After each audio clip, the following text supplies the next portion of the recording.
चलिए तो नमस्कार दोस्तों, आज की इस वीडियो में हम देखेंगे आपके 23 अक्टूबर के दूसरे शिफ्ट के क्वेश्चन। पूरे ऑथेंटिक क्वेश्चन है जो आपके एग्जाम में पूछे गए थे, सभी को देखेंगे और उसके साथ साथ जो एक्स्ट्रा फैक्ट बनते हैं उसको भी देखेंगे। तो चलिए शुरू करते हैं। ठीक है, क्वेश्चन था आपका बैडमिंटन कोर्ट की ऊंचाई कितनी होती है, ये पूछा गया था आपके एग्जाम में।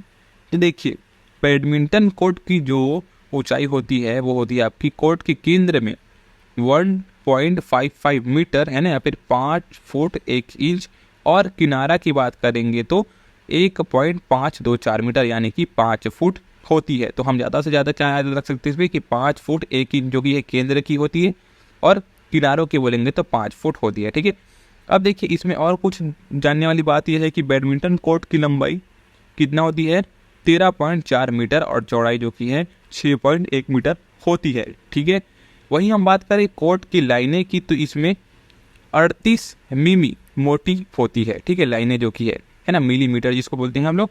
और वही बात करें हम बैडमिंटन कोर्ट का कुल क्षेत्रफल 87.4 वर्ग मीटर होता है, ये भी आप याद रखेंगे। और कोर्ट को एकल और युगल खेलों के लिए 2 बराबर हिस्सों में बांटा जाता है, ये आपको पता ही है।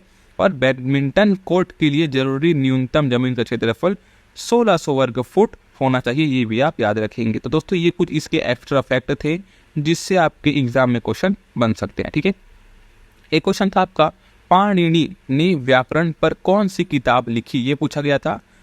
तो इन्होंने अष्टाध्यायी नाम की एक किताब लिखी थी, है ना, जैसा कि आप यहाँ पर देख सकते हैं। यह संस्कृत व्याकरण पर लिखा गया एक अत्यंत प्राचीन ग्रंथ है ना। पाणिनि को संस्कृत भाषा का सबसे बड़ा व्याकरण माना जाता है। उन्होंने इस किताब को 6वीं से 5वीं शताब्दी ईसा पूर्व में लिखा था, ये भी आप याद में रखेंगे। ठीक है, तो इसमें एक्स्ट्रा फैक्ट में आप ध्यान में रखेंगे कि इन्होंने संस्कृत व्याकरण पर लिखा था, और ये जो कि है 6वीं से 5वीं शताब्दी ईसा पूर्व में लिखा गया था, ये भी आप याद में रखेंगे। एक क्वेश्चन था आपका जल शक्ति मंत्री 2023 में कौन था, तो ये करंट अफेयर संबंधी क्वेश्चन हो गया। तो याद रखेंगे गजेंद्र सिंह शेखावत जो कि थे, है ना, जल शक्ति मंत्री 2023 के थे। ठीक है, वही हम याद रखेंगे रिपब्लिक राष्ट्रीय भारत कब बना, ये पूछा गया था आपके एग्जाम में।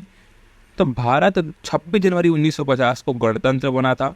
इस दिन देश के पहले राष्ट्रपति डॉक्टर राजेंद्र प्रसाद को 21 तोपों की सलामी के साथ ध्वजारोहण किया था। ठीक है, 26 जनवरी 1950 को ही भारत का संविधान भी लागू हुआ था, और संविधान सभा ने 26 नवंबर 1939 है ना 1949 उस संविधान को अपनाया था, ये भी आप याद में रखेंगे। ठीक है, तो ये क्वेश्चन आई थिंक सबसे बन जाना चाहिए था।